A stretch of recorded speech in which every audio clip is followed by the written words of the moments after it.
I never ran from none but the police. What up, homeboy? What up? What up?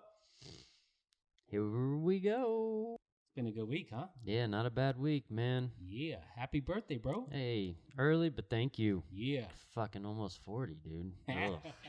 1 year left. Been there, done that.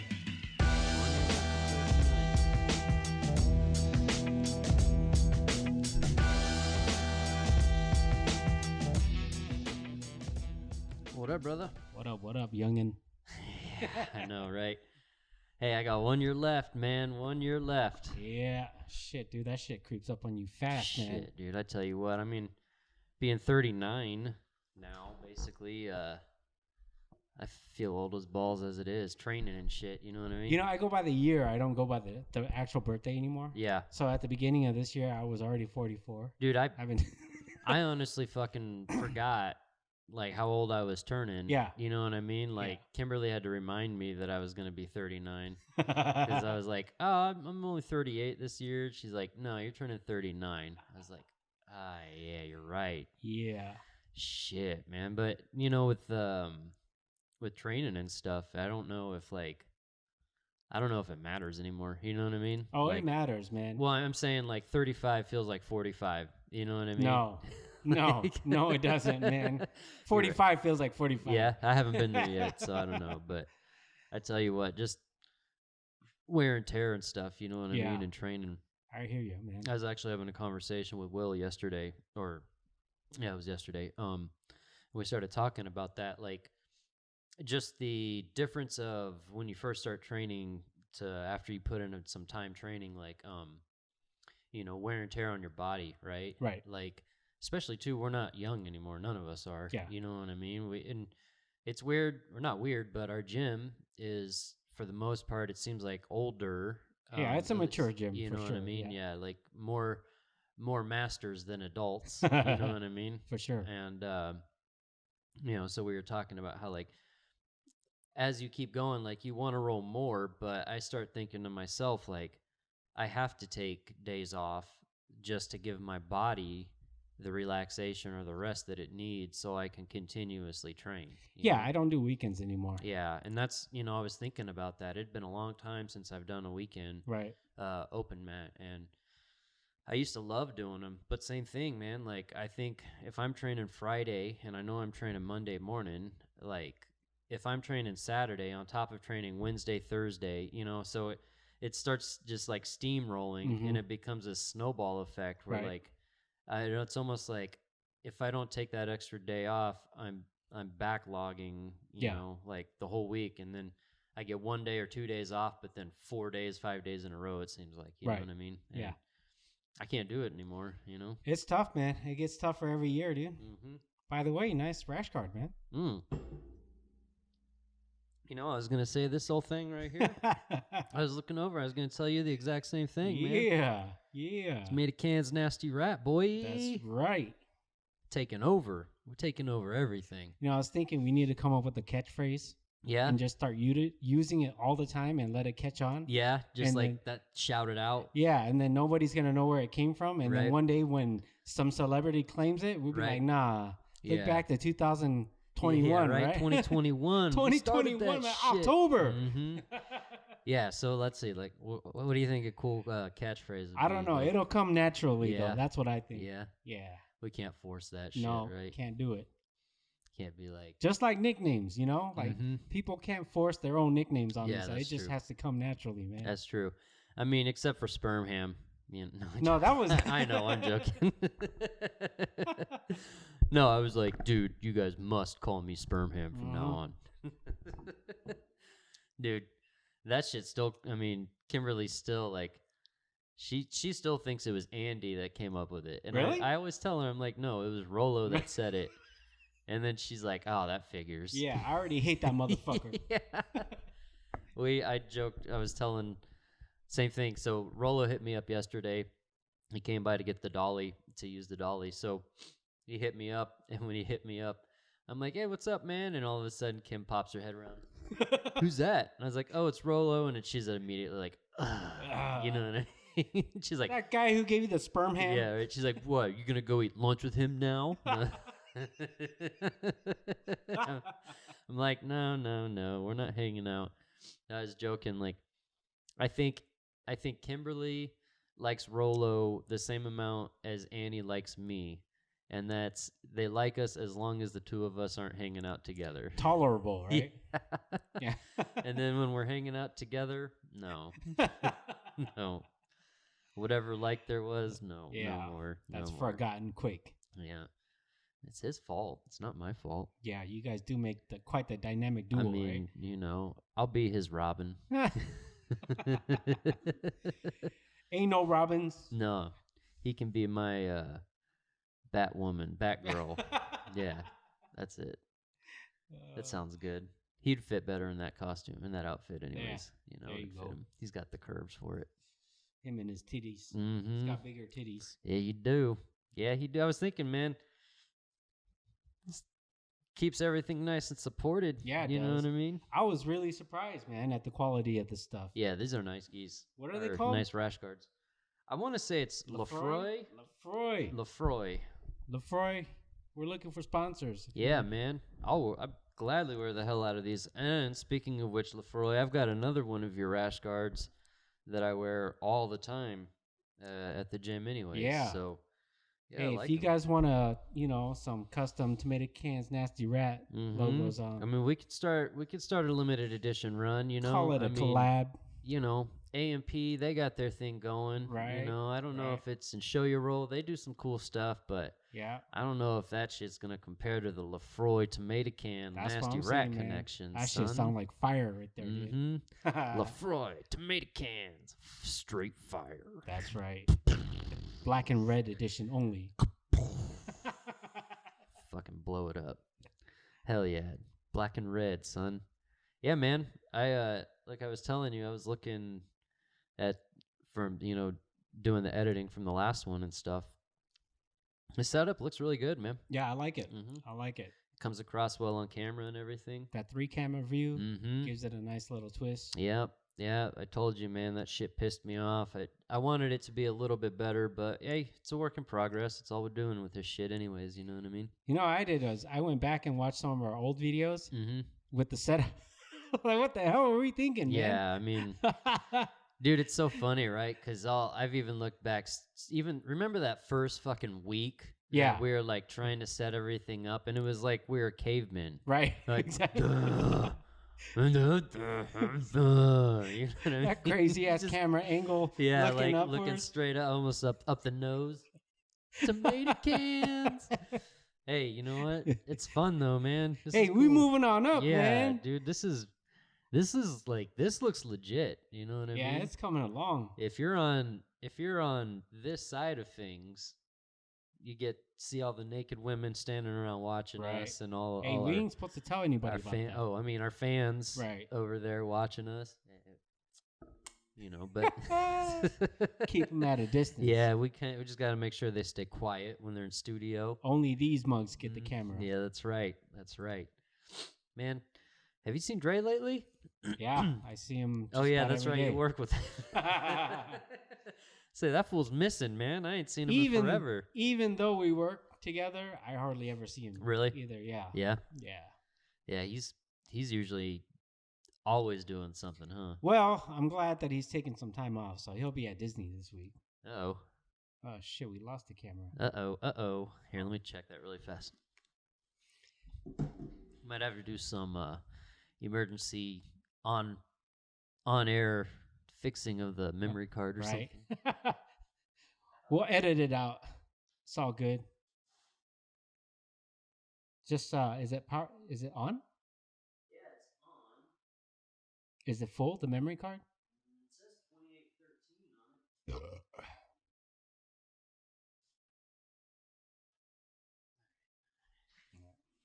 it. Is it rolling though? Yeah, here let's pause this shit for a second. All right, we'll be right back. Okay, and we're back. We back. Didn't fix shit, but we back. That was fun. Well, what are you gonna do, right? Yeah, we're just gonna roll with it, huh? Exactly. Know what we're talking about? I don't know, getting old. Yeah. Jiu-jitsu. Something about you rubbing on Rolo's titties. Yeah, that's it. That was exactly it. Yeah. Rolling on Rolo's titties. Oh, Dre Day. Dre Day. Yeah. Oh, yeah, Dre Day. He's took some time off to take the kids to Disneyland. Oh, nice. Yeah. So they're out there now? I think so. Yeah. He said he's going to be going on next week, so. Oh, sweet. Yeah, I'm glad that guy's finally taking some time off. Yeah, get a break, man. Yeah, for sure. Building an empire, that shit ain't easy. No.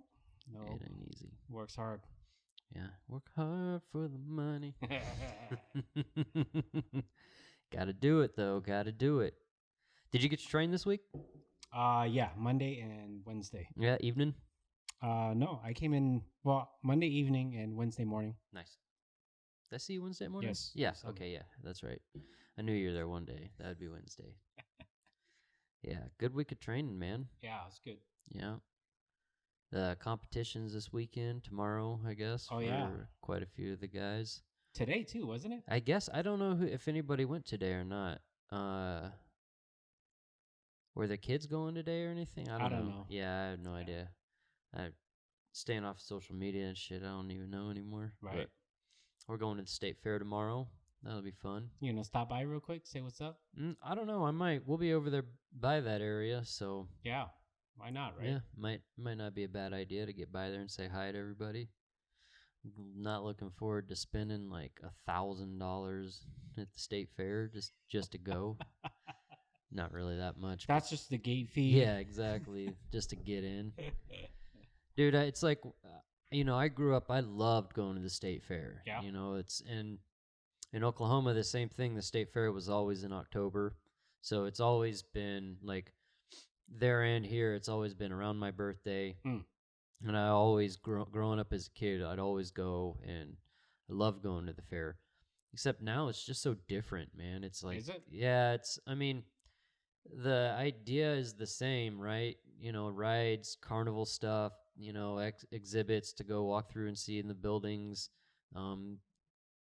food, obviously, but just everything now, it's like, it's just so commercialized. So everything's so expensive. You know what I mean? Right. Like, it used to be you could go and, you could enjoy like some corn dogs and shit, and it wouldn't be that much money. Right. Now it's like everything you go, food is like $10, $12 for a corn dog. Yeah, for a corn $8 for a corn dog. You know what I mean? Oh, you want a lemonade? That's like $5. Right. And yeah, and the rides aren't cheap.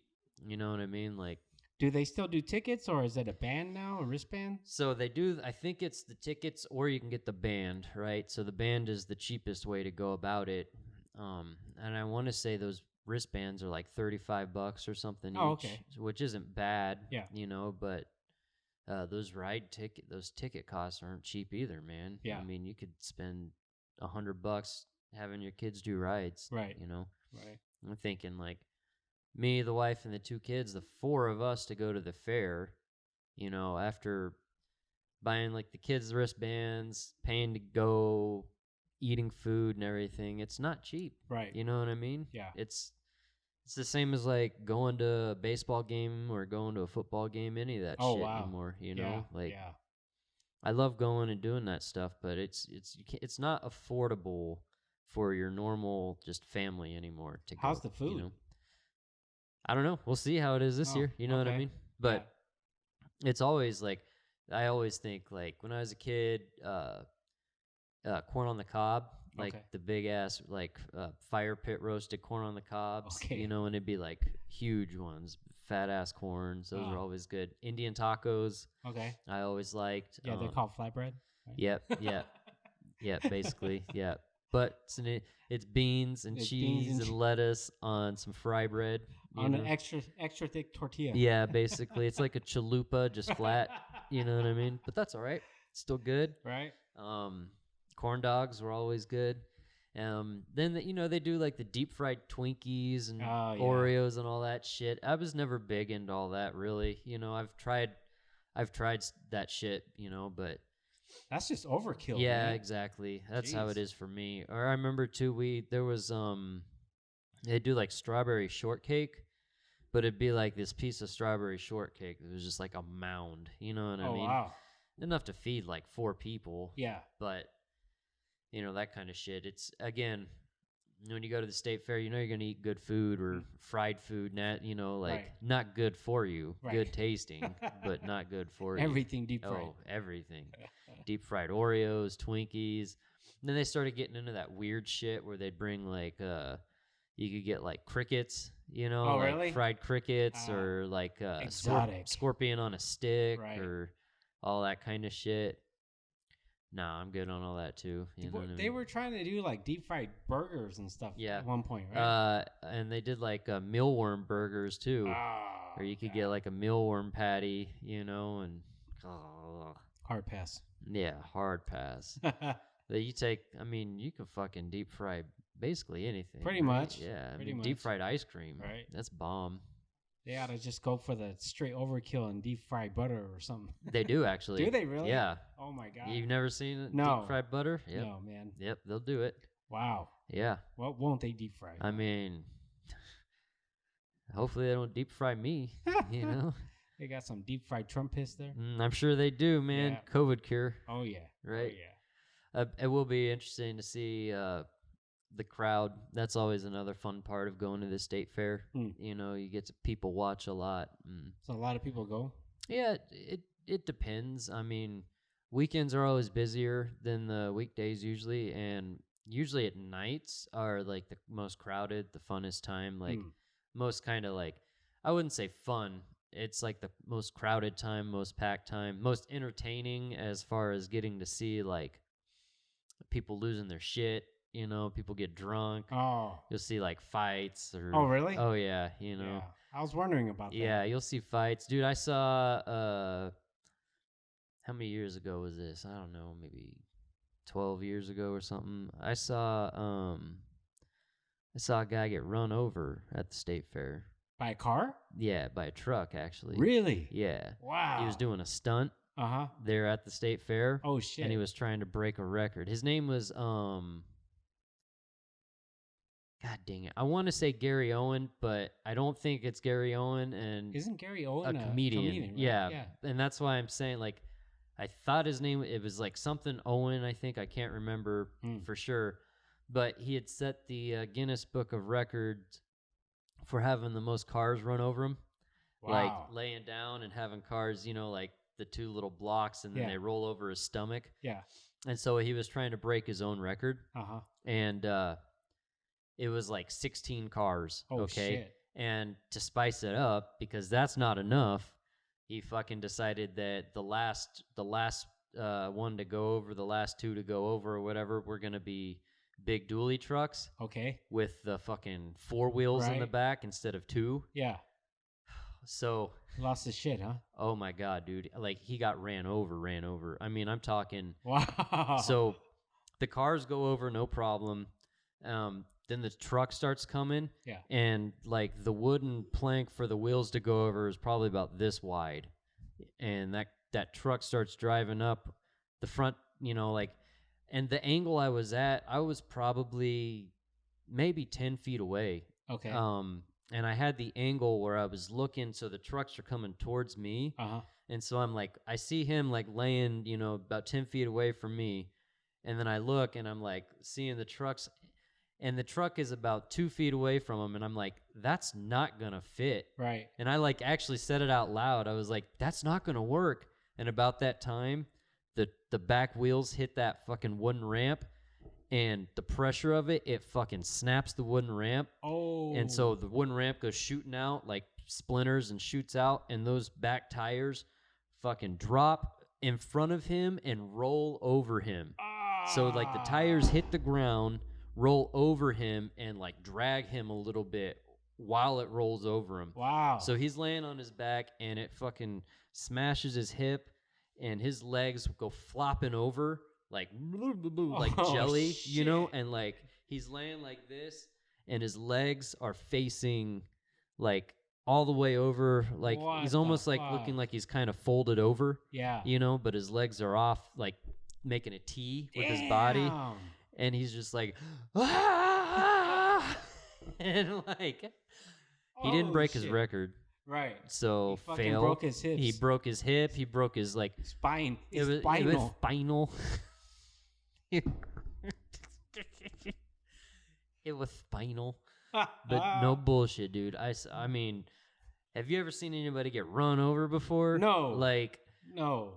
You know, and it was one of those things. It's like, it was back before cell phones were like really good. So I was even recording it, but it was like nighttime. From a camcorder? No, from a cell phone. It was like whenever they first had cameras, but they weren't the greatest, right, you know? Right. So like you couldn't see it on the camera at all. Yeah. But it was one of those moments where it'd be like, you know, shocking video caught on tape. Right, like, right. And I was there for it. You Damn. know what I mean? Holy crap, dude. And the adrenaline for me was even like, oh my God, you know what I mean? Right. Watching some dude get run over. The guy's daughter was there. Damn. Like, Miss Arizona, like, they had like, cause it was like a kind of a publicized thing for like an event there at the fair. So they had all these people and sponsors there, you know, like a big crowd to cheer him on and all this shit. That's crazy, man. The dude got fucking ran over. So it was part of an act, though. Oh man, yeah, it was like set up, you know. Yeah. But dude, that part wasn't set up, you know. The little cars, it was like. Did you ever follow up to see what happened to him? So I did like. I don't know where he's at doing now, but I did find out like that night he broke it. It was he broke his hip, he broke his pelvis, his femur, like 5 or 6, you know, different bones. Obviously, he's gonna be fucking holed up for a while in a bed and pissing and shitting in a bag or whatever else. You know what I mean? That like, sucks. God, dude, I couldn't even imagine what that'd be like. Imagine the drugs they'd have to put you on too. Right. So I wonder what he's doing now, though. I wonder if he's tried to do that shit again. I wonder how much he gets paid for that shit. It can't be that much. Not enough to break all those bones. Not exactly. As I say, well, what's your fucking insurance policy, dude? You know what I mean? That's crazy. I know. I'm pretty sure State Fair ain't covering medical. Right. You know, right. like that was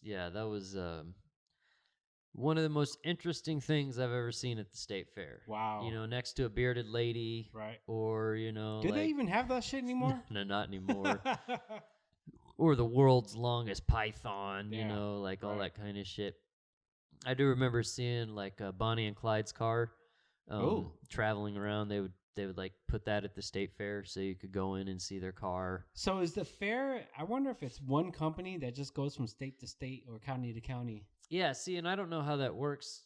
Everything's like fucking corporatized now, right? Right. So I kind of have a feeling it is probably like that. It's probably like one group kind of puts it together and they just have like a circuit, right? Yeah. You know? And so those same people will go, they'll hit Oklahoma, they'll go to Texas or, you know, then out to Arizona. Yeah. Then probably hit California and just go around. What a fucking weird life that would be, though, huh? Right.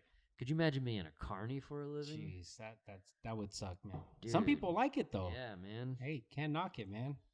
And I think, like, that's used to be, I mean, I don't know how it's still, you know, now with, like, technology and shit, I'm sure a lot of those dumbasses sit around on their cell phones when they're not doing stuff. But back in the day, that used to be, like, people would try to hide or get away, right? You know, by joining the circus. Yeah.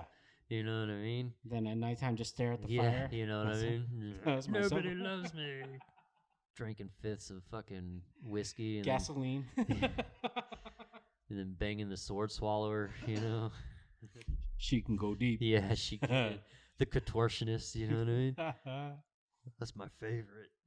Wow. No, I've never seen no crazy shit like that, man. No? Wow. Man. Yeah, good old time, State Fair. Yeah, how are they going to top that year, man? I don't know. I've been waiting. Like, I think about the next thing that I can really, like, to elevate my State Fair experience would be see someone die. That's it. And then come back to life. I mean, yeah. And then after that, they better David Blaine that shit or else, you know. I've been to the fair before. Like, I didn't see it, but I've been at the fair when there was, like, somebody got shot. Wow. You know, I have seen, like, stabbings. People get stabbed at the State Fair. Wow. Dude, back in the day, like, again, it's different here than it is in Oklahoma. The fairgrounds here is really small. Oh, like, really? It's not very, I mean, it's big, but it's not that big. Mm-hmm. It's kind of just like you do like a big circle. Right.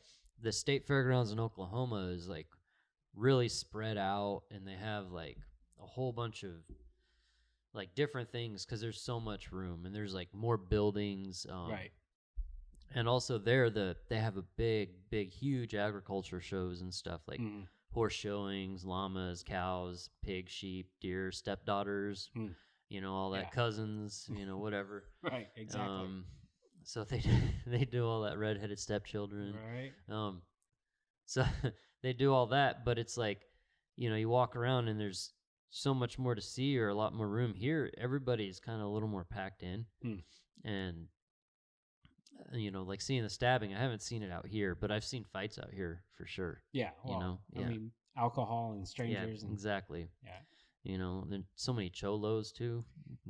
Maybe that's why prices go. They're trying to price them out. Man. Yeah, and I did hear a theory or somebody saying something like that. Like they tried to raise prices to discourage, that kind of shit from happening. But that's just pissing more people off, man. They're coming in and spending like $8 for a beer. They're not gonna be happy when they can get $8 a case at home. Yeah, I mean, come on, dude.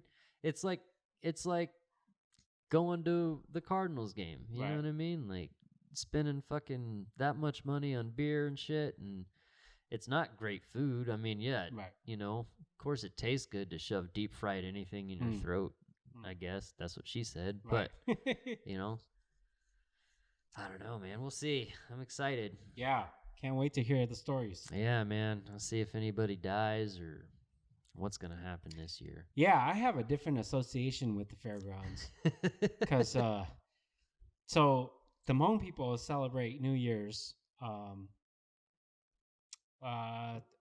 It depends because we're so scattered across the U.S. I think like the East Coast takes like the Thanksgiving time, and then from Christmas to the actual New Year's. The West Coast gets it. Okay. So, and I've growing up in California and stuff, I've always experienced Fresno New Year. Yeah. So I don't know how many big ones there are, but so Fresno has a big one, and I think North Carolina has the other big one, and then Minnesota has July 4th. So they go out and they rent the fairgrounds in Fresno, and then we have our Hmong New Year celebration during that time. And you can look it up, man. Every year there's gang fights, and it got to the point where people were, they were editing in lightsabers and shit, fucking throwing in music, pew pew. Yeah, but every year, man, it seems like it never gets old. What is it about, like, what do you think it is? Because that's supposed to be like a cultural celebration, like a familial celebration. You're celebrating with family, friends. The New Year's supposed to be like bringing in good cheer, good tides, right? Cleaning everything for like positive energy, get that big dick energy going, for the next year. That's right. And what do you think it is? Like, why is it that people show up and want to show out at that kind of shit? I don't know if is it just people or is it just my people, man? No, I mean it happens with everything. You think? No, dude. I mean, there's plenty of rednecks that piss on the campfire. You know what I mean? So it doesn't matter what. I mean, all the way across the board. Yeah. I would imagine the Hmong people have it, Mexican people have it, white people have it. Everybody has it, right? Yeah, I think it stems from poverty, really, because if you go and you experience, I don't even think affluent people. If you've made it beyond poverty, you know what I mean. Your mindset changes, right? Yeah. When you start to see people who are successful or people who have come from poverty and succeed, you want to root them on. But if you're still in poverty and you see somebody get out of poverty, they almost want to suck them back. Yeah. Right? So I think it all stems from that culture. A little bit of jealousy. Right. Like you don't want anybody to succeed, but once you become successful, you wish for people to be more successful. Yeah. When you see somebody pull themselves out of the slums, you kind of root them on, Yeah. That is a weird thing, right? I mean, and you look even in areas, right? Like you said, people that are doing good for the area, you know, like Nipsey Hussle was, right? Like for his community, all the stuff that he did, all the good shit. You know, and he could have easily just left the hood and just been out of there, but he wanted to stay there and make positive impact for his community. Right. And he's doing good things. Now, granted, I don't know what he's doing outside of, you know, is he still in the life or whatever? Maybe that's was part of the problem. Who knows? But still, it sucks and it's unfortunate when you see people doing good things and then you have other people the same kind, same culture, same, you know, same area, whatever it might be, right? And they are too busy or too worried about keeping other people down or right, you know, bringing those people down with them because they're not happy for something. Well, I mean, like I sometimes when we go back and we visit my wife's family or her parents and stuff, and I don't see them, I don't go visit them, but I still hear that they're some of the people that I grew up with, you know, and I just think to myself like, why the hell are you still here, man? You know, and I get it because going from one ghetto to the other ghetto, you get stuck in that lifestyle. Like at one point in time in my life, I never wanted to leave the ghetto, you know, because it was all I knew. It was what I was comfortable with, and it took a lot before I realized that it's the fucking gutter. So I think they just get stuck in that cycle, man. It's vicious. But you know, like you said, it's better once you get out of it. Yeah, well, that's the thing is that you have to, something has to click at some point, and then you have to want to leave. Because if you just, I mean, there's plenty of people who try. Maybe they have relatives that'll put them up, and they just go right back. Yeah, it's a personal thing, you know. Yeah, yeah. I mean, and that, you know, it's even like for me, like moving here to get out of Oklahoma when I was at the time, man, I was kind of that thing. I felt like it was just a black hole. Right. You know what I mean? I felt like if I didn't leave or get out of being in the same places or same things, and Norman, it's not small, but it's small. Right. You know what I mean? The circles are small. Yeah. So if you see people, you see them everywhere. You know what I mean? If you know people, you'll see somebody you know everywhere. It doesn't matter. Yeah. Like there's only so many places that people go, like that people go to have a good time. Right. You know what I mean? And there's only so many of those. You're bound to run into people, any of the ones that you go to. Yeah. You know, so I know what you mean. This is just that's how everybody rolls, you know? So I couldn't wait. I mean, I always thought like, well, even back then, you know, circumstances are different, but you know, I wasn't like the best person back then either. I don't think any of us were. You know, I had my fair share of, you know, selling drugs, doing all that other bullshit, but I just never I at some point I think, and luckily I was still young when I figured it out. Yeah. But at some point I was like, I got to get out of here. Yeah, you know? Sure. And so that's when I got my move out here, and fuck, man, that's been almost 19 years now, you know? Yeah. I mean, some people catch it early and some people never catch it at all, man. Yeah. So I don't know. Yeah, it blows my mind, you know, and it's, of course, I can't speak from a personal experience, but seeing or hearing stories or watching videos or documentaries on the subjects of like those people like that, they're 40s or 50s still doing the same shit, still living that same life, you know. They're the OGs now, you know, like they're retired from banging, but they're still like in it, you know. They got to protect the rep, man. Yeah. That's why they're not moving out. Yeah, exactly. Yeah. And I just don't understand, like, I mean, and I think we've talked about it before. I don't understand the willingness to want to get out versus the ability to actually getting out. You know what I mean? A lot of people talk about, I can't get out. Well, that's the thing, right? Like, I think most people have the ability to change their situation. Mm-hmm. It's whether they really want to or not, you know? It's effort put in. It's effort. It's that click in your head, that shift in your mentality to telling yourself that you've outgrown this place, you know? Yeah. And I feel too with some of that stuff, you know, there's a big emphasis now on, like mental health and all that shit. I'm not going to sit here and lump that in with mental health. But what I do think is it's very easy, like you're saying, it's very easy for people to not try their hardest, or even if they want to try their hardest, self-doubt creeps in, right. And no matter what good you're doing or the stuff that you're doing right, there's still probably a little part of you that's doubting you, Oh, for sure, always. And you have that thought in the back of your head, well, what if, like, there's the people that might be snickering behind their back because you're not hanging out. Yeah. And depending on your age or your maturity or mentality, a lot of people, like, they would rather not be embarrassed, and then still go hang out and sacrifice that chance for them to make something of themselves, Well, I tell you what, man, for anybody who wants to change their situation, right now is the time, because you can go anywhere and get a job, man. Big time. I think it's so weird because there is, we've talked about it, like the disparagement with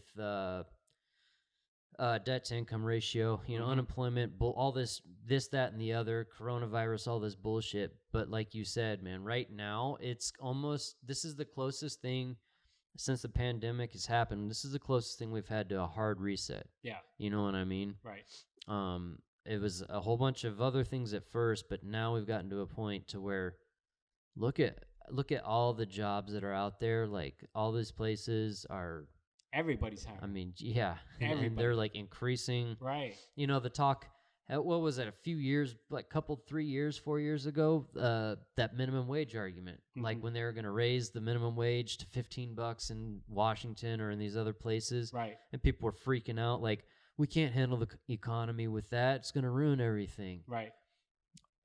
That's not what caused the ruining of our economy. There's a lot of other things besides that. Yeah. But look now, I don't hear a single fucking person complaining because they didn't say we're going to raise the minimum wage. Companies just started voluntarily increasing wages across the board to try to get people in there. Yeah. You don't hear anybody fucking complain, though, right? No. You don't hear a single fucking person be like, we can't do that. That's ruining the economy. No. Yeah. Because the situation and because how it's framed and everything. Right. But this is what we should have been doing anyways. Yeah. This is what people need to survive. We need minimum wages to go up. We need wages as a whole to go up. So there's a lot of facets to it, right? Yeah, I agree that minimum wage should not go up. I agree that some of these companies should be paying more, but that's based on the premise that nothing else changes. You know what I mean? Yeah. Like, all this inflation, gas is up, food is up, everything is up. Well, and that's why I say, when I say we need to have this happen, right, that's the rub, right? Yeah. The only reason I say we need it to happen is because the increase on the expense side, right? Assets equals liability plus owner's equity. When liabilities and owner's equity keeps going up and your assets aren't going up, you're in debt. Right. You know what I mean?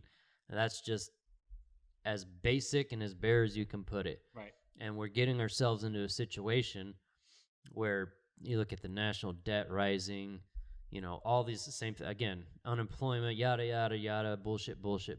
Right. But, there's still a problem. People are still unwilling to go out and get jobs. Yeah, I don't understand that, man. I don't understand. I mean, we've had, 3 stimulus checks? 3.5? Yeah, something like 3.5 stimulus checks.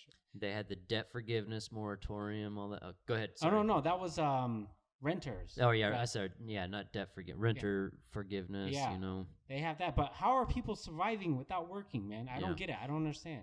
And how is it also, again, same thing, if employment is up across the board, wages are up across the board at these places to get jobs, how come homelessness is becoming even more so and bigger and the worst it's ever been? How come there's these fucking mile-long tent cities in the middle of a regular city? Or how come, there's tents going up in front of people's housing areas because, like, luckily, out of sight, out of mind for us. Surprise does a pretty good job of keeping the riffraff out of sight anyways, out of sight. when you do see him, you're like, oh my God.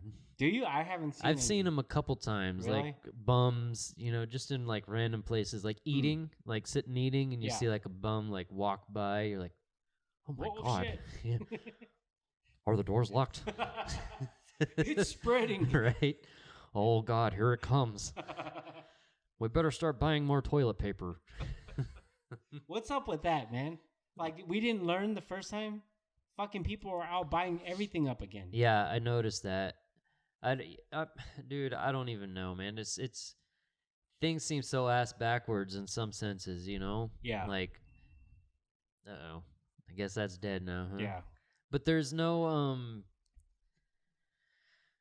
like no resolution to the problems, and people want to still like have arguments about this, that, and the other. Like, there's too much effort put into furthering issues, you know what I mean? Like all the way across the board, like especially like racial tensions or, political tensions, those are the two biggest ones. It's political more than anything. Yeah. Because the political is actually the one spreading the racial tension. Yeah, I agree.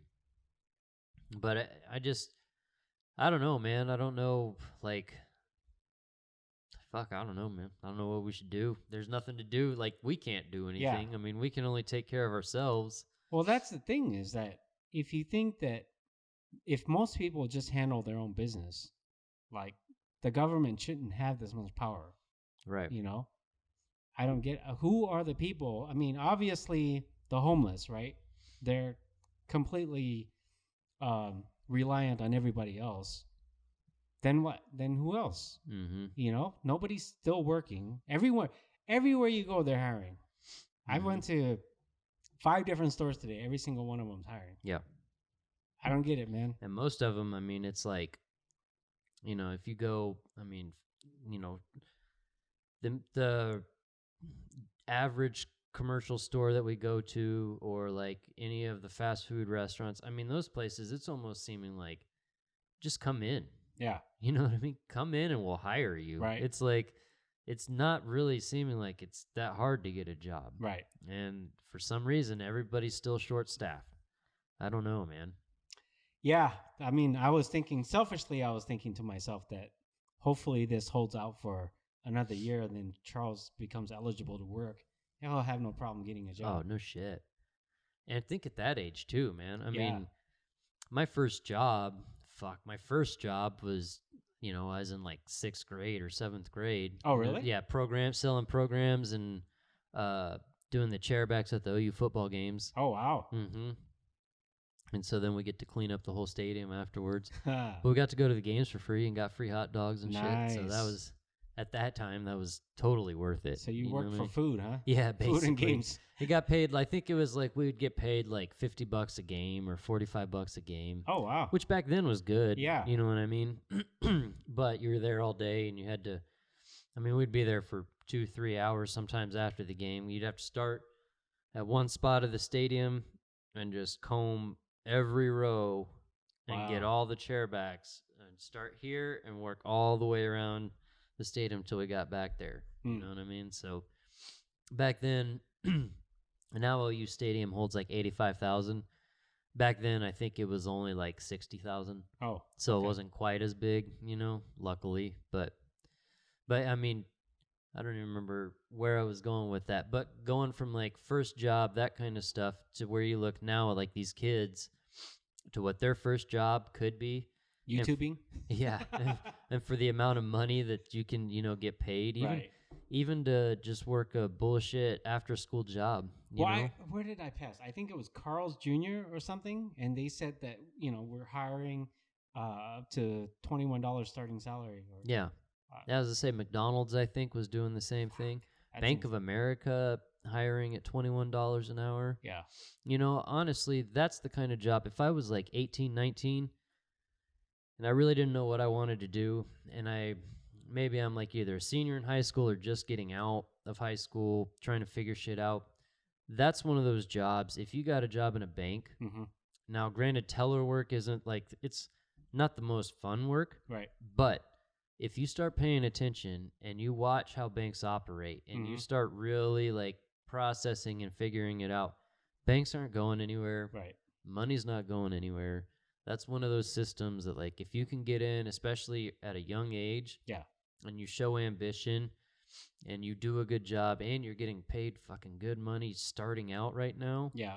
Like, even if that's not the career you finish with, it's valuable skills you can learn about money management. I mean, connections, right? Yeah. Knowing the right people, just getting to understand how loans work, how balancing a checkbook works, understanding like expenses that come from checking accounts and stuff, withdrawal fees, Right. Any of that all that shit, that all means something. Yeah. Yeah. I mean, that's where I kind of started. The banks took care of me for damn near 20 years. Right. And I think Charles is on that same line of thought too. We went to the bank and I saw that they were hiring. And I asked if they hired at 16 and they said yes. So I told them, hey, dude, man, go check it out. Yeah. Hopefully when you turn 16, they're hiring still and get a job. I think, excuse me. Nice. I think like, looking at it now, my first jobs, besides like doing the programs and stuff, like it was all restaurant stuff. I worked at Paper Warehouse, which is basically like Party Universe or one of those types of places. You know what I mean? Like stationery, party supplies. Blowing up balloons and shit. All that shit. Fucking, not just blowing up balloons, but fucking sticking my head on the fucking nozzle and inhaling as much as I could until I was passed out and knocked shit over. Yeah, I did that plenty of times. Nice. Yeah. Wow. We used to... we'd get like shopping carts and fucking go through the store and just empty shelves of stuff and just see ya. Really? Oh man, dude. Wow. I did like the worst shit. How many jobs did you have before you started laying down that meat, man? Man, so I think Paper Warehouse, when I started working there, and then my next job after that was at Subway. And then Subway and Rib Crib, and then... So I was working at Subway and at Rib Crib at the same time, which was just a rib joint, like right across the street. Then I quit working there, and I was working for DirecTV and Subway. Oh, okay. And then that's when I met Kimberly. Like, when I met her, she was working 2 jobs. I was working 2 jobs, DirecTV and Subway. Wow. So you laid that meat and gave her free cable? Yeah, she got the free 6 inches, and she got the free satellite. You know what I mean? My 6-inch took her to the stars, that's son. Right. Got her the free Playboy channel and everything. Out of this galaxy, baby. The fucking, what was Spice Network? Yeah, man. I think I talked about that, like getting the calls from the people that hadn't paid their porn bills. No, I haven't heard. No, never heard about that, man. Dude, so we had like, because I'd take inbound calls, so it was like technical support or people had to pay bills, whatever. And you get calls from people that like would be trying to order shows off Spice or off, what was the other one? Well, there's Playboy, there's like Spice. I think Penthouse had come out with a channel at the time, or like a little pay-per-view block thing. Wasn't there like an Adam and Eve channel too? Yeah. Or not Adam and Eve, but there was something. It was something like that. Adam and Eve is that website where you can buy all the sex toys off of. Oh, yeah. But it was something like that. I can't remember the other one. Spice and another one. But I'd take calls, so sometimes it's like my receiver's not working. Okay, let me resend you the code. Or like back then, the DirecTV boxes had those little like cards that you had to slide in the front. Right. And those cards would go bad, or they would update firmware. And then when they updated firmware, people could buy the cards that would like bypass that shit, so you could get free satellite. And then when the cards go bad, then couldn't use that one anymore. You had to get a new card or get a new one flashed, or it usually would take a couple weeks or something or a month before people would start catching back up to how to break that new coding. Right. So you get people that would call in, not always for that, but they'd call in and complain that things aren't working or whatever. But the best ones would always be the ones that would call in with their porn bill. And I mean, I'd had several. It was like $200, $300. Wow. You know, they were past due from their bill the month before. Yeah. And it's like Spice, Playboy Spice. You know, like Blackalicious. You know, like you know, Anal Annie or whatever. Right. You know, like just these like all these. You're like, holy shit, man. I had this couple call me. They were in Georgia. Okay. It was a black couple, and they called me up. The dude's like, hey. He's like, I'm trying to order a movie, and this shit won't work. And I'm like, okay. Wait, how'd you know they were black? You're right. He may have just been Georgian. Right. So, yeah, you're right. I guess we can't do that anymore, huh? What I assumed was a black couple, right? Okay. On the phone. I gotcha. They sounded black. Can I say that? Can you even say that anymore? Had a bunch of babies crying in the background. Yeah, you know, and they're like, "Hey, dog, hey." No, no, but so the guy's like, he's like, "Hey, you know, I'm trying to order this movie, my shit's not working." And I'm like, "All right, well, let me get on here and let me see what's going on."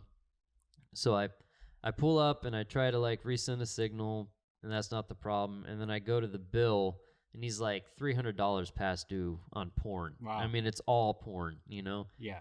And so I tell him, he's like, what's the problem, man? And I was like, all right. I was like, so I can't let you order anything else until you pay at least half of this right now, and then you can order more. Yeah. And he's like, what? And I was like, yeah. I was like, it says here you're like $300 past due, and, you know, I can't let you order more. And he's like, man, he's like, that's bullshit.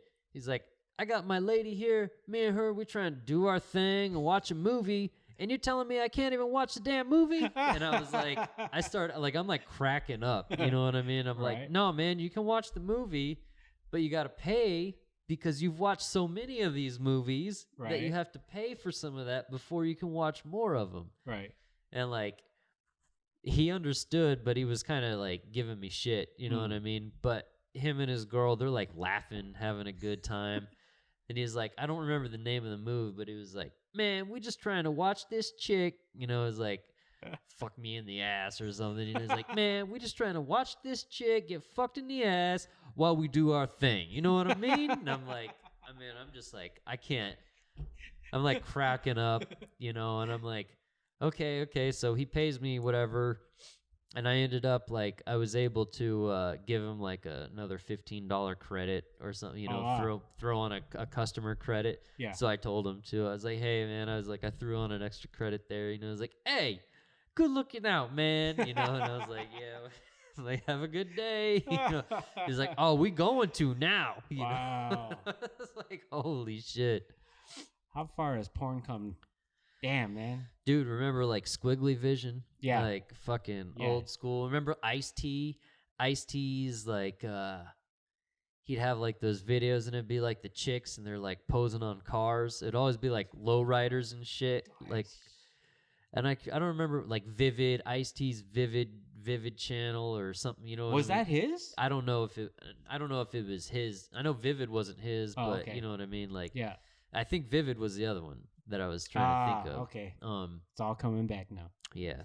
But yeah, he'd have like, you know, it's just his name on it, like Ice-T Presents. Right. And then it's just like Ho for show, you know.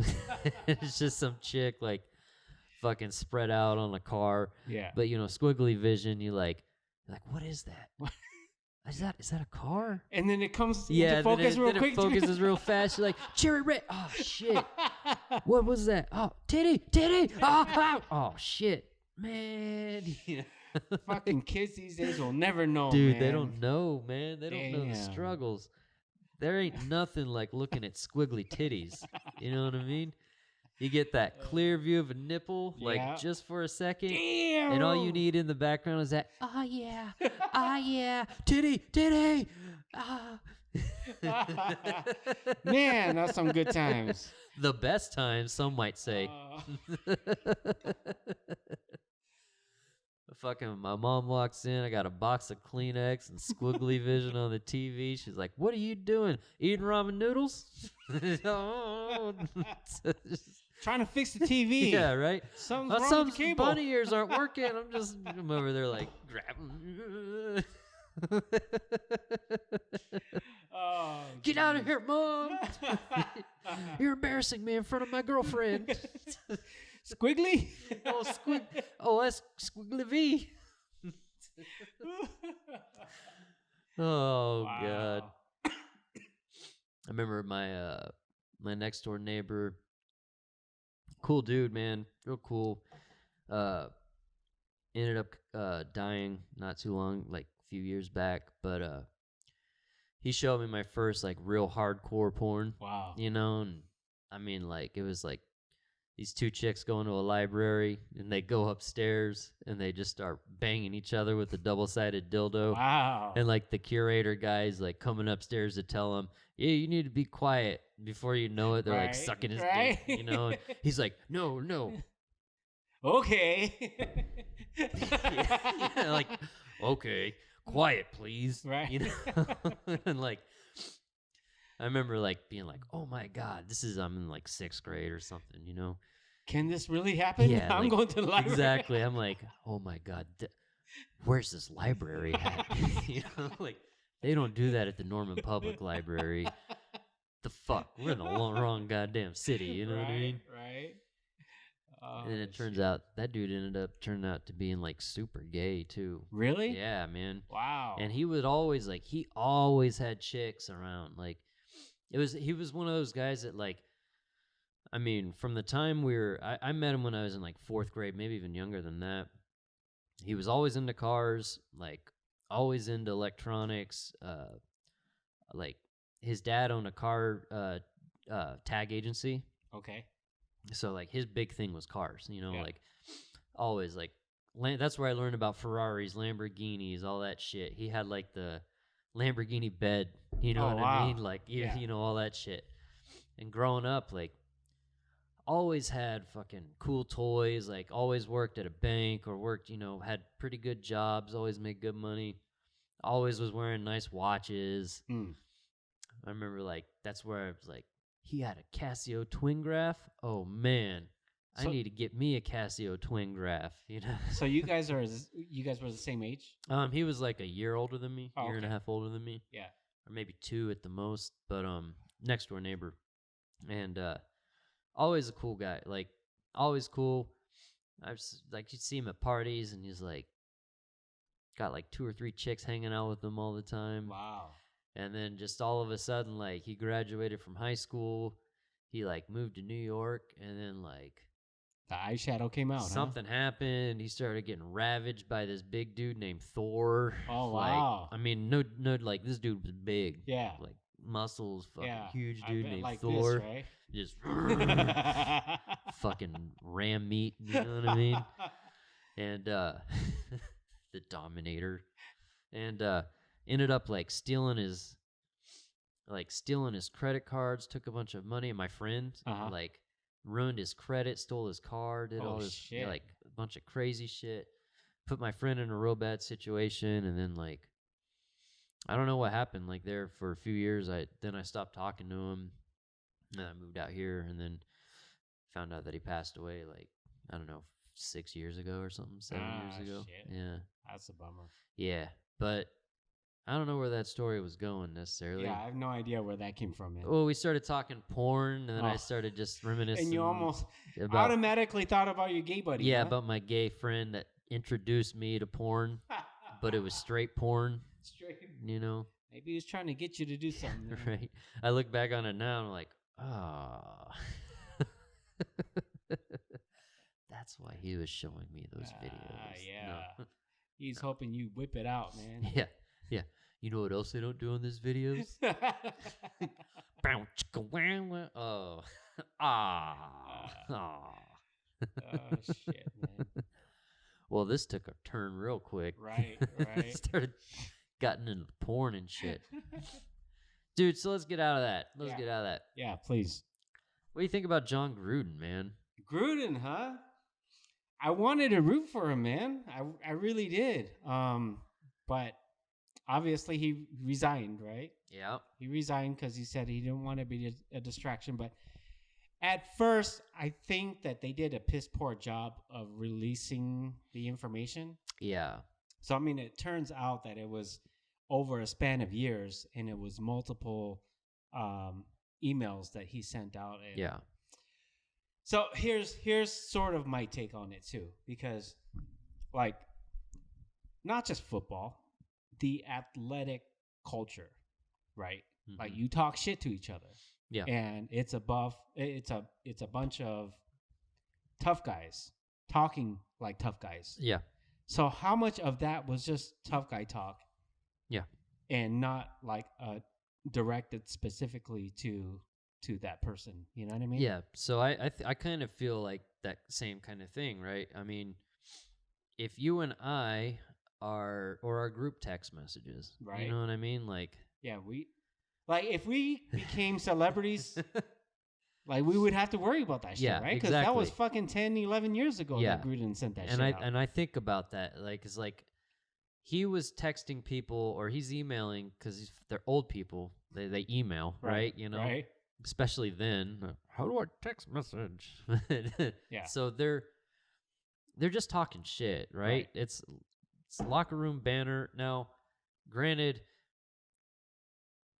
when it comes out, you still if and when that shit does come out like that, being a celebrity or higher profile, and you're kind of under the microscope, especially dealing with like NFL, you know, anything that's something that on that big of a scope is gonna definitely be talked about. Right.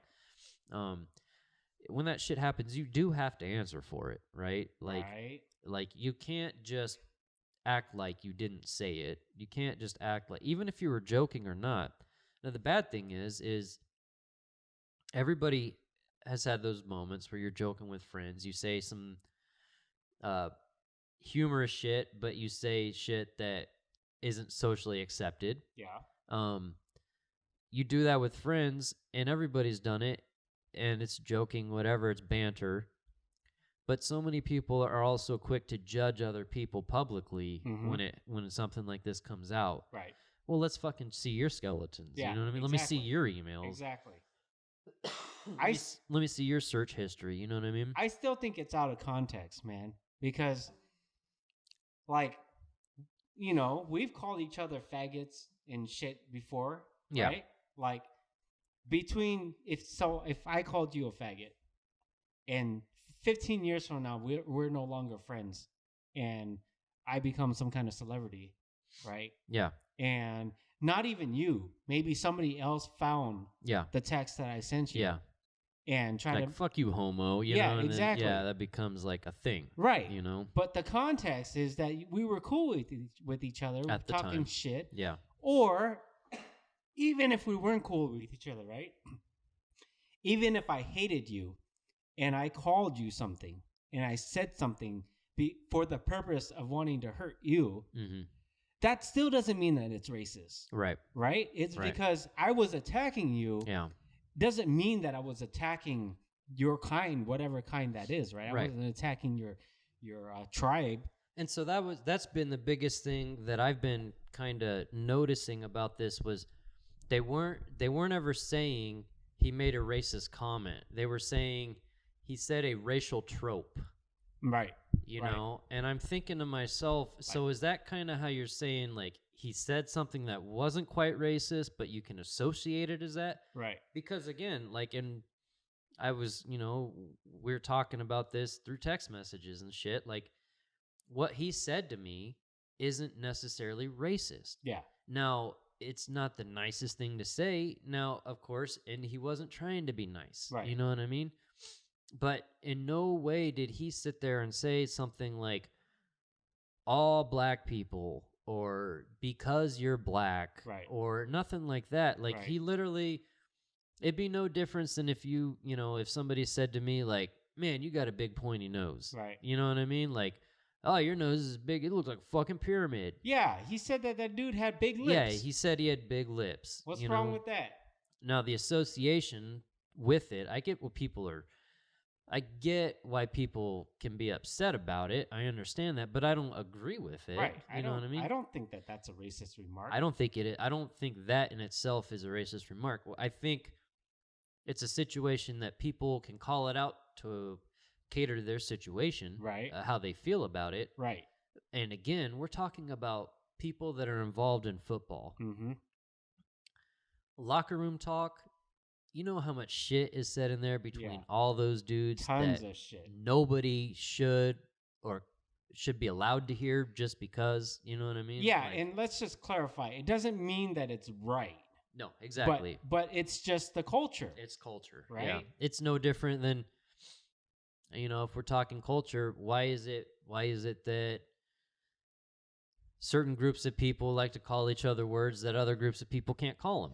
You know what I mean? Well, not only that, but isn't it borderline racist for them to automatically assume that he called it, that saying big lips is associated with black people? And that's the thing. I've been thinking that same thing. Like, he said something about, like, that guy has big lips. The people that jump to saying it's racist, isn't that itself the same thing? You're doing the same. Yeah, exactly. You're what's the word? Like, red herring, not red herring, false. Yeah, it's a logical fallacy. Yeah, you know what I mean. So, like, when you're saying that and you're trying to project it onto him, you're the one that's conjuring that up or bringing that up. I'm sure, like, when he wrote that, I'm sure he's not thinking in his head, like, ooh, I'm going to say this because he's black, or I'm going to say this because I'm a racist. You know what I mean? Like, and of course, I don't think racists just come out and say stuff proudly because they're like, hey, I'm a racist and there's nothing you can do about it. They've got some fucked up feelings or thoughts, you know what I mean? Yeah. Whatever. And no, I'm not also trying to normalize that. It's not, you shouldn't be allowed to go around calling people whatever you want. Right. But again, he didn't call him anything. Right. Now, what he said about Goodell, calling him a fag, that to me is a bigger issue than what he said about... Is it, though?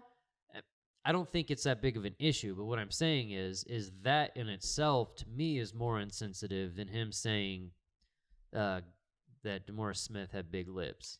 You know what I mean? Yeah, I don't know. To me, like, back to locker room talk, right?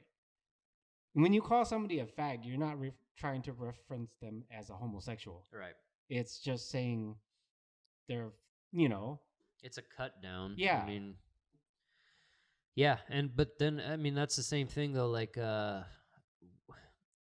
why do we cater, why is everybody, like, social media, well, that's a big part of it. Yeah. But why is it that, like, even corporations or big companies, they're all catering to, like, this younger generation, and even you see, like, I'd say, like, you start looking at, like, the super liberals and stuff, like, the further left you go, like, the further that shit gets really, like, weird, as far as the alphabet people. Yeah, and you get into these situations where it's like, no matter what somebody else says, they're wrong, right. But no matter what you think is right, even though you're judging or you're doing the same shit, your shit's cleaner than mine somehow. Right. You know what I mean? And I don't understand, like, where is the line? Where is, like, the logic? We need to bring that back, Yeah, there's no more common sense. Here's the truth of the matter with Gruden. He was retired. He came back out of retirement, signed a 10-year, $100 million contract, right? Mm-hmm. Before he got that contract, he was already he could have just moseyed his way through the sunset and be all right, right? Mm-hmm. Like, he didn't need to work. The NFL is at least 60% black. Would you agree? Yeah, at least. With somebody who does not need to work anymore come out of retirement to work with a race that he could not stand, does that make any sense? No. Right. And the counter to that, what you just said, I could see somebody saying something idiotic along the lines of, like, well, if he's a real racist, he came back because it's his sick, twisted fantasy to, torture these guys or do it. But again, that sounds even more fucking ridiculous exactly. than just saying, hey, the guy was talking some shit and he made a mistake or whatever you want to put it. Right. But it shouldn't, like, it's leaked emails too. Right. You know what I mean? It's not even something like, it's not like he got on TV and said some shit that's like inappropriate and people can get all up in arms. That's shit behind closed doors, behind certain walls or private affordances of privacy that you would think aren't going to be violated. Right. You know what I mean? Yeah. I don't know, man. I guess he's an asshole. I don't know. You know, I mean, I guess he's a racist, but I don't really think that situation constitutes. Like, I still need more context to fully believe that he's a racist, whatever. Yeah. I don't even know, like, the backstory between him and what's his face, DeMaurice Smith. Yeah. So at the time, I guess so at the time, even when he was talking that shit, I guess he was retired then, and it was whenever the NFL, like, they're about to go in that strike. Remember when they had like the player strike over Kaepernick? No, over like the NHLPA, the contract. Remember they went on like, oh right, it was, what was it, like 3 weeks or whatever, or 2 weeks or whatever. But that was what, 10 years ago. Yeah. So when they had that CBA strike because of the collective bargaining agreement, I guess that's when Gruden wrote this. And so he was like voicing his anger over the NFLPA, and at DeMaurice Smith being the executive leader of the Players Association, he was being critical of them at that time, talking about the dealings they were doing with the NFL about the strike or the labor strike or whatever it was. You know what I mean? Right. And again, too, there's so many different of these like reportings and shit that I hear about it. Yeah. Like, I don't know exactly what the fuck is what. Well, okay, so if that was the case, right? What if he's just said, that dude's a loser? Like, why is anybody listening to him? That dude's a loser. Does that mean that he's calling all black people losers? Yeah. Because he's black, he's saying that. I mean, you can misconstrue anything however you want. Yeah. You know what I mean? Yeah. I don't know. To me, that cancel culture has always been troublesome to me, man. And again, this is one of those issues with it too. Is like, how can we celebrate? How can we watch Chappelle's show, and we can celebrate and think it's funny when he does the black white supremacist, and that's hilarious, right. And everybody can agree that that's funny, and we know what it's dealing with. It's dealing with a very tense subject, right? However, just the idea of the way he's portraying it, sarcastically or not, for humor or not, it's a subject that is considered touchy or risky. We can laugh at that and think it's funny, but at the same time, we can take a statement like this and turn that into, this guy is being malicious, right? You know, so. Right. I know the intent, like with the comedian like Chappelle, his intent isn't to, call people racist or anything like that. His intent is to bring light to how ridiculous it is. Right. But with that being said, isn't it kind of ridiculous that that nowadays you're jumping to conclusions so fast? Yeah. Well, I mean, cancel culture and all this other bullshit. There's definitely a double standard when it comes to that. I mean, part of the reason why he gets away with it is his delivery is that good, Yeah. That the message is clear that this is, even though his methods are that great, it's still not clear sometimes, right? Yeah.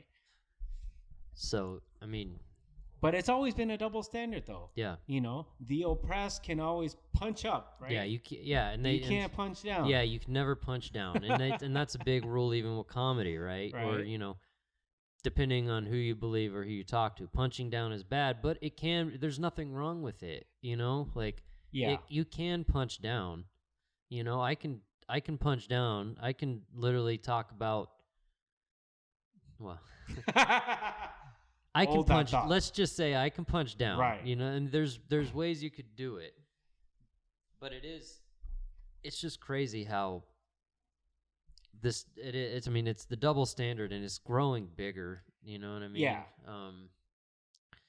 I don't need people to tell me what I think or how I think is a certain way. You know what I mean? Okay, so maybe that kind of brings light to it, because now it seems as though everybody is the oppressed, right? Yeah.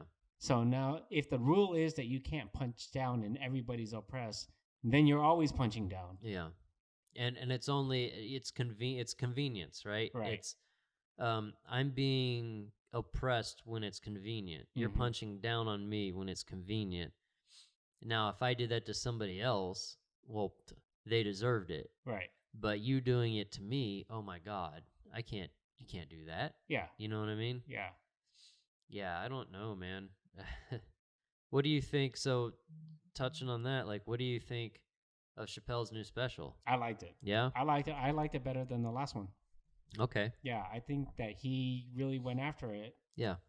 So good for him, man. Kudos. And he says a lot of stuff, like the stuff that he says,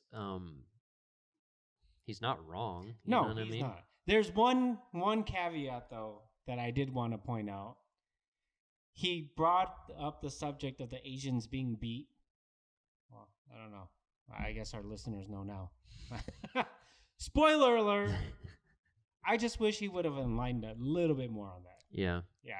I think that his voice could have made that much of a difference. I mean, it could have definitely shown light onto that, right? Right. As long as she was shining light onto other particulars, right? Yeah. That bringing this whole thing up, like, you know, look at how certain groups treat other groups, but they want to be treated with respect, right? And they'll treat other people like shit, right? You know what I mean? Yeah. So, yeah, he definitely had the voice. He has the voice where if he elaborates more on something like that, it does bring light to it, right? Same thing though, I guess. Like that wasn't his plight, right? Yeah. Yeah.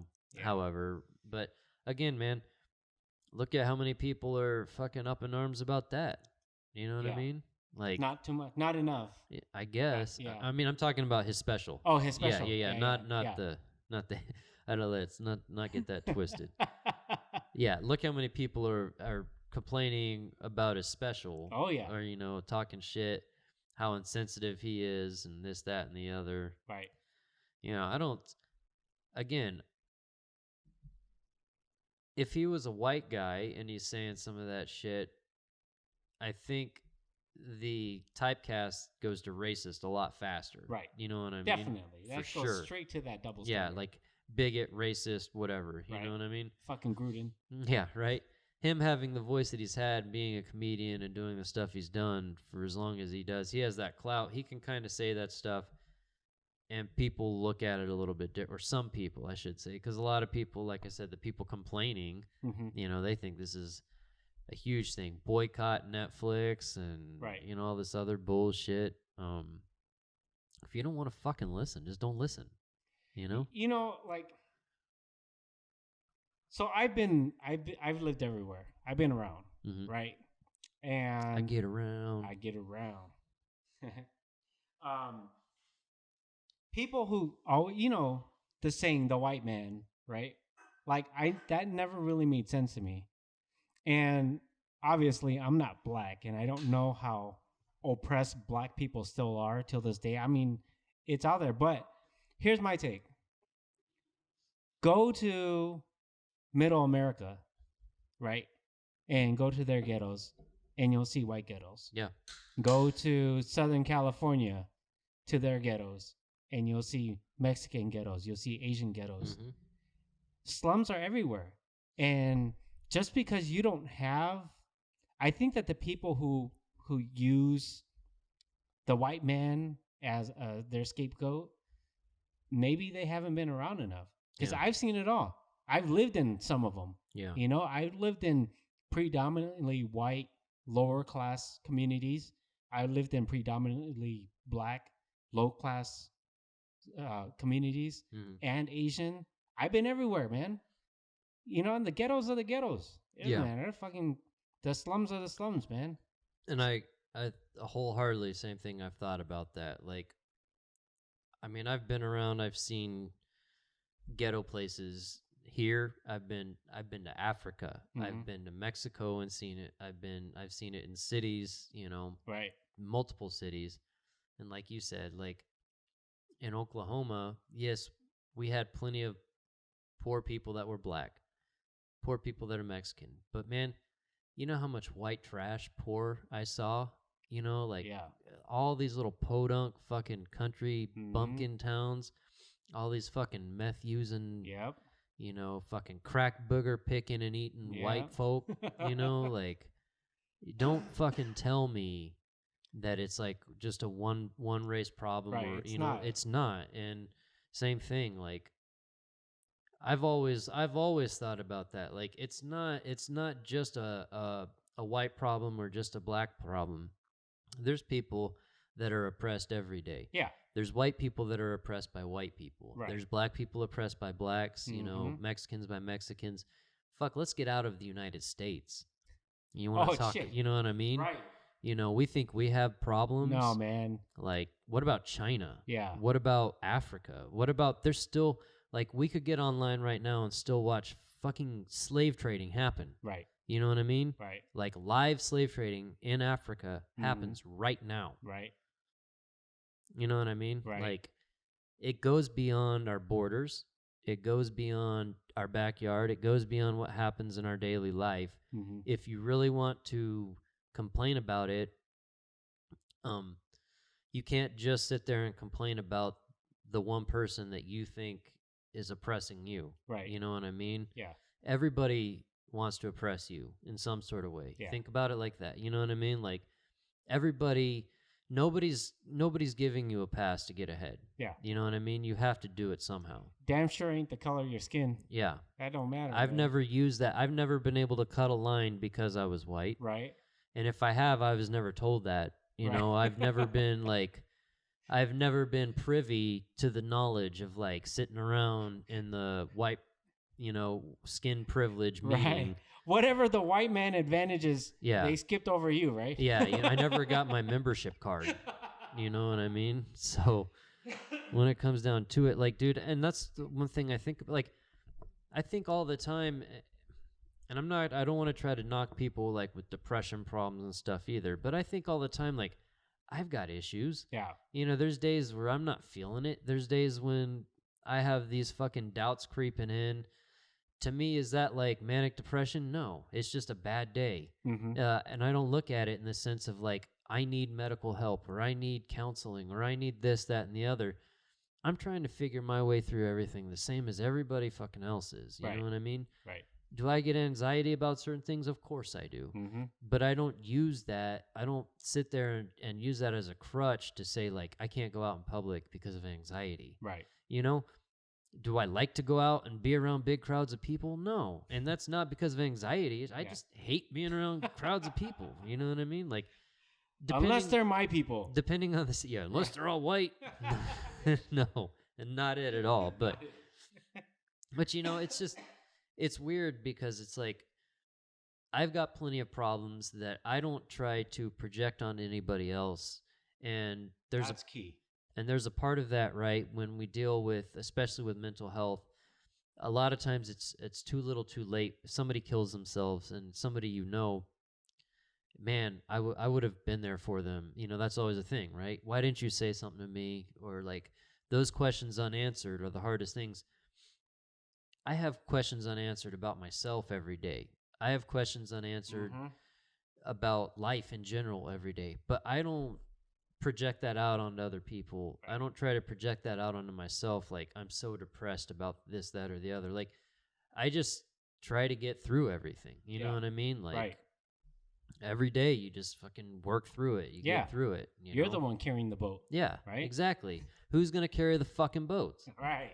You got to carry your own fucking boat. Yeah. You know what I mean? For sure. Again, I don't know mental stability of people, like, and this goes across the board, like sports, military, it doesn't matter, right? Physical, like even in jiu-jitsu, right? I mean, some people break easier than others, mentally, physically, whatever it is. And that's something that I feel like when people get mentally broken like that, that is more on you, yourself, than it is on somebody else. You know what I mean, those sorts of things, they're so subjective, right? Yeah. I mean, you don't know until you're in their shoes. I remember as a kid and seeing some of the uncles and stuff go through the pains of gout and me telling myself, oh, if I had it, I'd probably just walk it off. until I did have it. And then I realized how bad it was. Yeah. And still, even though I know you don't know, and a bunch of other people don't know. So maybe in the back of your mind or everybody else's mind is like, how bad could it really be? Yeah. Like, would I really stop training because I had gout if my gout hit? You know what I mean? That's what we always, when you're not around, right? Dude, that's all we're saying. Like, what the fuck? That's all you guys talk about. This motherfucker. Gout. No. You should see those emails. Right. This guy's got gout the size of Texas. Ooh, roasted.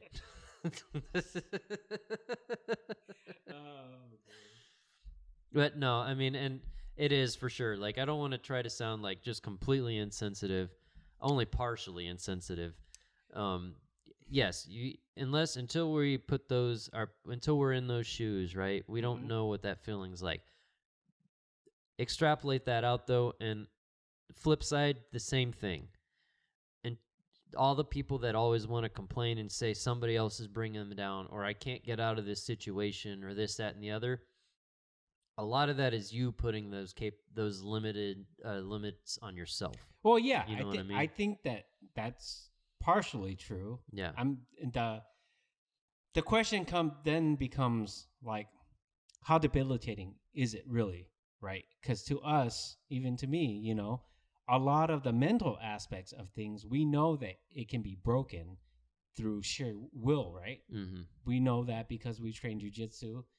The crappy days that we don't want to show up, we show up anyways, and we struggle through that, and then we're a stronger person at the end of that training session. Does that apply always? I don't know. We don't know. That's like, unless we're going through exactly what they're going through at the extremity of that they're experiencing, we don't know. Right. And yeah, I agree that maybe some people know that and they use that to their advantage.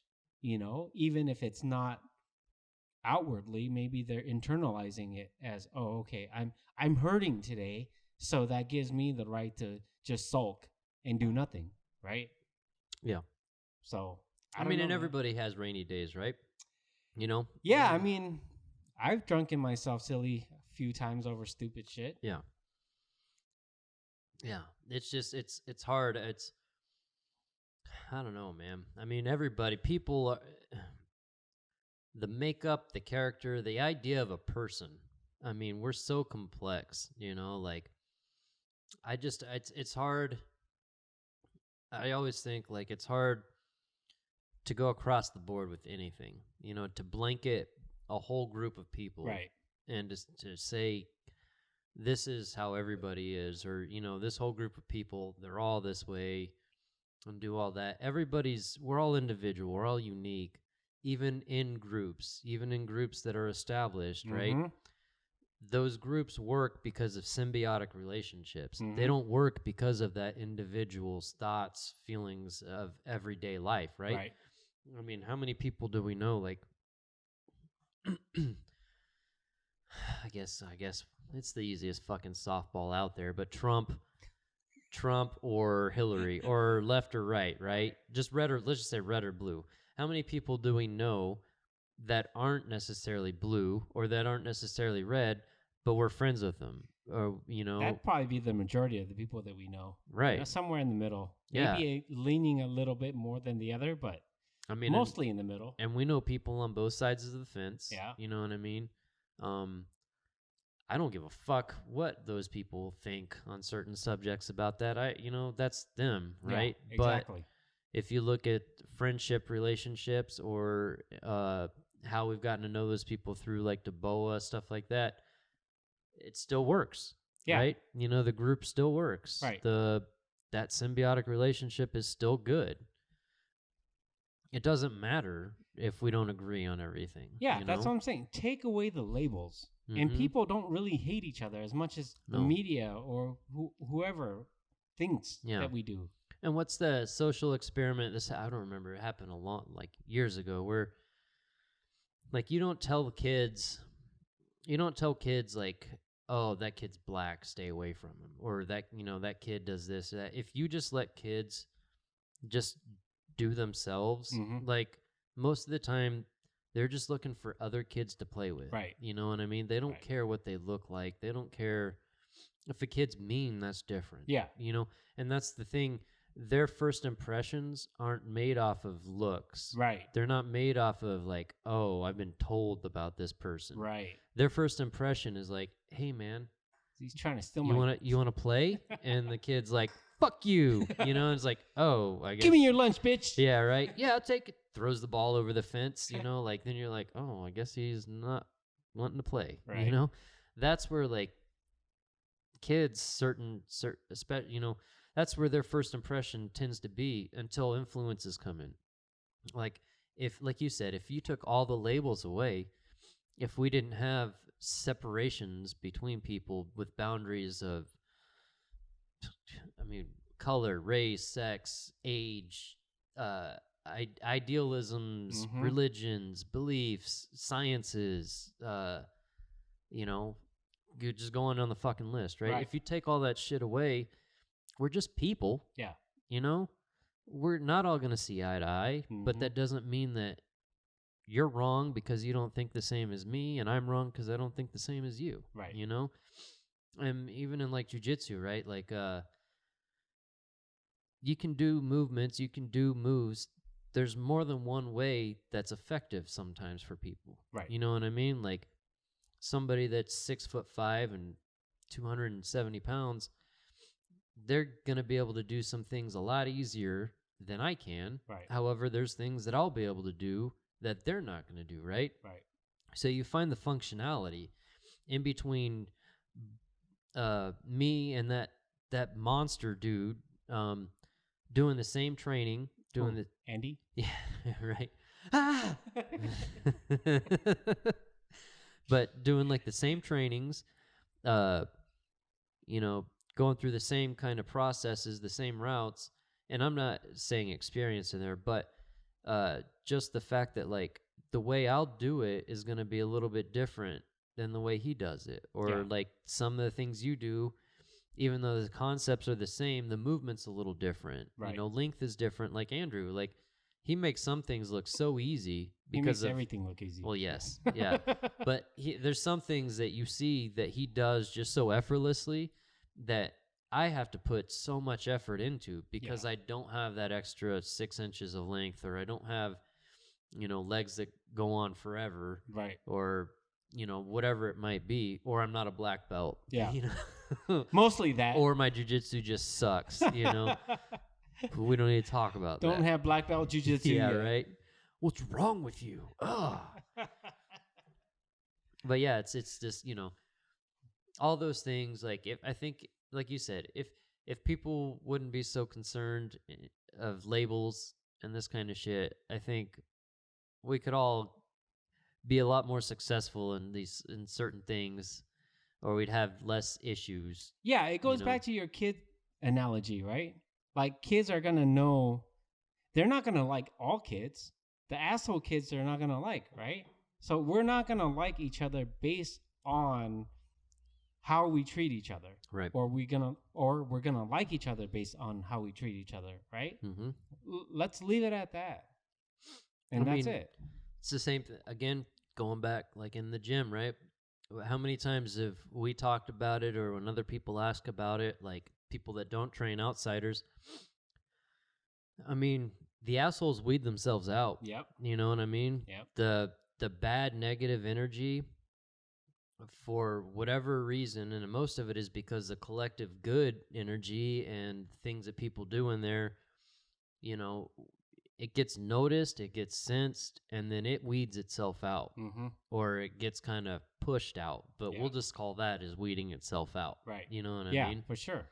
And those guys go back to their campers and watch Gruden reruns. Yeah, right. Or they fucking... Never mind. I've got... I want to greenlight somebody again, but... Really? You talk about that, right? Oh, let's talk about it off air. Yeah. Actually, that probably... What's time we got? I don't know, man. We've been at it for a little bit. A little bit, huh? Hour and a half. Yeah, let's take a break. Yeah, let's take a break. Well, fuck, dude. Another good episode, man. Yeah, man. Another good night. Fun. We'll just keep going. Good to see you again. Yeah, same here, bro. Happy birthday. Thanks, man. Fucking tomato cans, dude. I like this shit. We match, but we do. But the contrast is good, man. Yeah. The black and the red, it's all coming along together nicely. It looks good in here for sure. Yeah. All right, homeboy, let's do this again, huh? All right, bro. All right, man. Tomato cans, we out. Peace. Peace.